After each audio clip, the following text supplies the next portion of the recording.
Hello everybody, it's Wyvern here with another bit of Total War Warhammer 2 Quick Match gameplay. This time around we are playing as Brettonia against the Wood Elves on the map Troll Country. And as you can see, things are going to get heated super quickly because my opponent decided to bring a very wide build. I always check the numbers bar up on the top, the balance power bar, because it tells you how many troops your opponent brought. And when I saw over 1,000 troops for Wood Elves, my eyes were popping out of their sockets. I had no idea what my opponent had brought of an army to get over 1,000 troops as Wood Elves. This is it, and we'll go over it in a second. But I was really taken by surprise. For my actual build here as Brettonia, and I don't know why people pick Wood Elves as like a counter to Brettonia either. Still, they do it. But regardless, I'm sure you guys are kind of sick of this matchup. But I thought this was pretty awesome to see, like a very wide Wood Elf build. For my Lord here, Fey Enchantress. Nothing much to say. Usual Regrowth, Earthblood, Mist. Chalice of Potions, which is honestly a little iffy against Wood Elves because they're usually very light and mobile, but hey, it might work. Favor of the Fae, Arcane Conduit, Blessing of the Lady, or well, she's got that default, but what does she have else? I don't know. Life Bloom, there we go. Very strong. Backed by our Grail Guardian guard squad there. Front line of men-at-arms with shields, chevroned up a little bit.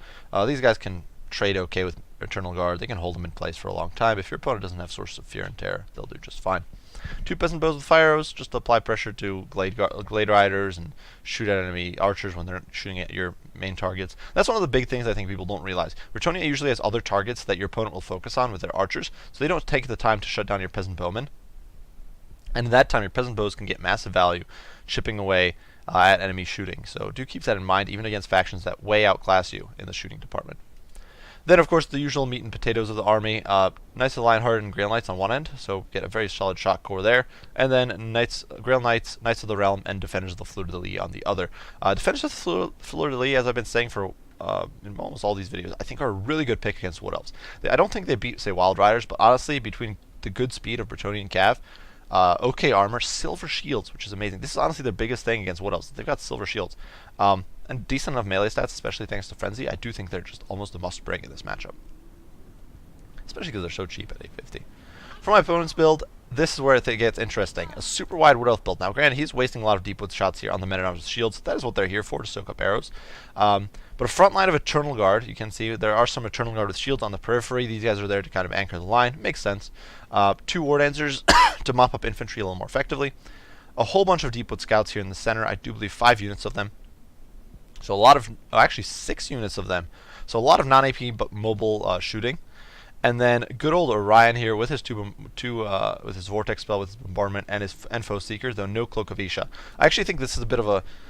I think my opponent's build here was a little flawed in the sense that he didn't bring a caster, nor did he bring Cloak of Isha on Orion. But, you know, we'll see.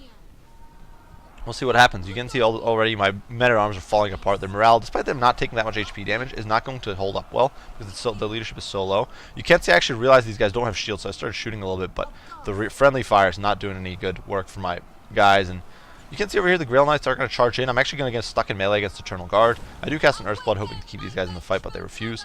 And on the periphery, we are flanking around, and you can see over here I'm trying to get my Knights around the Eternal Guard. With so much Eternal Guard, it's very difficult. And my opponent does start actually, because he's got so many archers, he's actually able to focus down some of my peasant bows while still focusing my infantry with the rest of these guys. But unfortunately for him, my Knights don't give a darn. They're going to plow right through. They're going to get into this back line. You can see this unit of Deepwood Scouts already getting slaughtered. The War Dancers completely slaughtered on the charge. They're down to like nothing already. War Dancers are very squishy and very bad against cavalry charges, especially from units that bypass physical resist like Grail Knights. So if you can avoid it, avoid it. Don't get charged by cav. Over here, you can see my opponent, despite his best efforts to throw Eternal Guard into the way, it gets pushed past by the Grail Knights and the Knights of the Lionheart here, who are just pushing into the back line, going after these Deepwood Scouts, looking to shut down all this shooting. The Defenders of the Fleur-de-Lis actually overextended a little bit because I was trying to get these guys in there and then get a further surround. In the front line, the Grail Guardians, you can see, not trading well at all with their Eternal Guard. For the cost, these guys cost over 3 times more than Eternal Guard. The Eternal Guard would quite possibly beat them. Had they not been getting support. That was really rough. But I do get a nice little heal here on these guys. They're in Lance formation, and you know, we get a regrowth, so they'll be healing a whole bunch. The men-at-arms here holding okay against the Eternal Guard, and in the back line now we do have the Fey Enchantress crushing Blade Guard, Knights running amok. My opponent was incredibly unhappy, claiming that my guys pushed straight through his spears, which they didn't. They went around the spears, but you can see at this point, my opponent's backline has been completely compromised. Despite having a lot of spears, he committed way too many of them to the front line fight.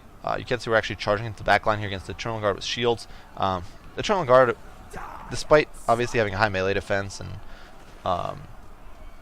charge defense, if they're not able to get their charge defense off, they will get run down pretty badly by Cav. You can see the Knights of the Lionheart doing a lot of work. Here in the pits, I just start surrounding Orion a little bit, but then do pull away with the defenders because I want to run down all these skirmishers on the periphery. My opponent's army at this point is simply falling apart. Most of his sort of hero pocket here just gets overrun. The Real Guardian's still running amok, and we're just bouncing cavalry back and forth. I didn't even bring my peasant bows back into the fight, and it's going to be GG. Orion, of course, is unbreakable, so beating him down will be a little tougher, but my opponent forgot to bring Cloak of Isha, so Orion is not going to have a good day here. He does have anti-large, but my opponent does decide to GG out at that point.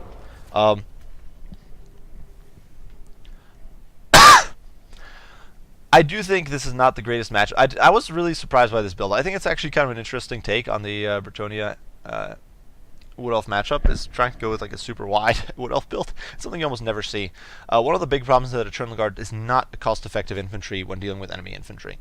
And that combines with the fact that against men-at-arms, the only Brettonian infantry and Eternal Guard essentially have the exact same purpose in their factions roster. They're just there to hold. The problem is that Brettonia brings like this, even with the chevrons, this is like 1,700, 1,800 gold worth of units. It's pathetic. I've invested almost nothing in this front line, whereas my opponent, to hold those guys down, has invested in, and granted, he did break them every now and then, and we did have the Grail Guardians thrown in, but even with the Grail Guardians, the Fey Enchantress, we've got a very cheap front line there, whereas my opponent has Orion and like 6 units of Eternal Guard. This is 3,000 almost just in these Eternal Guard units.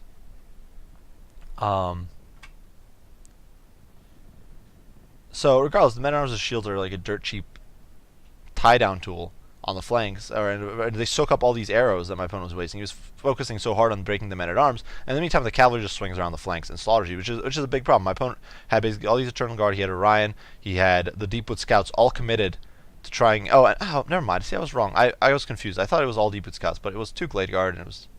Wait, see, I can't even count. I just kind of scanned over it and was wrong. But regardless, it doesn't matter. He had a lot of shooting. 2 Glade Guards, 5 Deepwood Scouts, so a lot of shooting. I didn't even realize that he had a mix of stuff, to be honest. But regardless, it's a very, very expensive front line to be dealing with a very cheap front line, whereas my Cav does all the work. And you can see all these guys raking in monstrous amounts of kills, slaughtering this back line, just getting into the cookie jar there against Deepwood Scouts. War Dancers cannot protect your flanks against cavalry. Don't try. Don't use them for that. If you're going to use War Dancers, use them to crush the front line. War Dancers with Azrai Spears are very good at defending the back line, but you better have War Dancers with Azrai Spears. But yeah, I think it was a pretty awesome build. This was a cool thing to see. If I was going to recommend, honestly, this might be a viable sort of composition, but I would probably try to get some War Dancers with. I don't know what exactly I'd change here. I'd probably consider getting some War Dancers with Azrai Spears in there.